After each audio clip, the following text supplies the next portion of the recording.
ஆண் பிள்ளையாக இருந்தால் அந்தியக்காரராய் கட்டோருக்கு கட்டுப்பட்டவர். பெண்ணாக பிறந்து விட்டால் பருவமடைந்த பிறகு மற்றொருவருக்கு மாலையிட்டு விட்டால் கணவனுக்கு தான் கட்டுப்பட்டவள். மற்றொருவருக்கு மாலையிட்ட பெண் பெற்றவர்களை அந்த பெண் மறந்துவிட வேண்டியதுதான். சுற்றி வளைத்து நீ எங்கு வருகிறாய் என்று எமக்கு புரிகிறது. சுருக்கமாக சொல். சுவாமி, கோபப்பட்டு விடாதீர்கள். மறுமுறையும் மன்றாடி கேட்டுக் கொள்கிறேன். என்ன கேட்கப் போகிறாய்? என் தந்தை தர்ஷன் நடத்தும் யாகத்திற்கு சென்று வர வேண்டும் என்று மனதில் தோன்றுகிறது.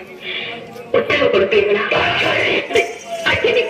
பிறந்த வீட்டிற்கும் புகுந்த இடத்திற்கும் விரோதம் ஏற்பட்ட பிறகு பெண்ணாக பிறந்தவள் இருப்பதை விட ஏற்பதையும் தந்தையின் பாவம் என்னையும் என் மனதுக்கு வந்துவிட்டது. தவறுதான், என்னை மன்னியுங்கள். உத்தரவிடுங்கள். நீதி உன்னிடம் விளையாடுகிறார். சரி,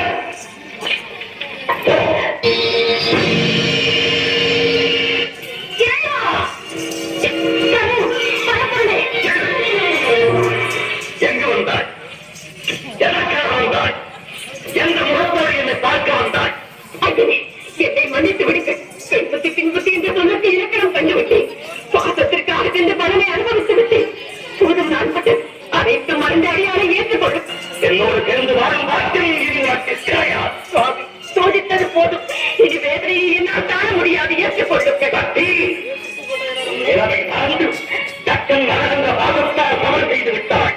இதற்கு தக்க தண்டனை நீ என்னை பிரிந்திருக்க வேண்டியதோ? எதை பிரிந்து தனிமையில் இருக்க வேண்டாம். எனக்கு தேவையில்லை. உலகில் நாளே பறித்து இறங்கிக் கொள்வோம்.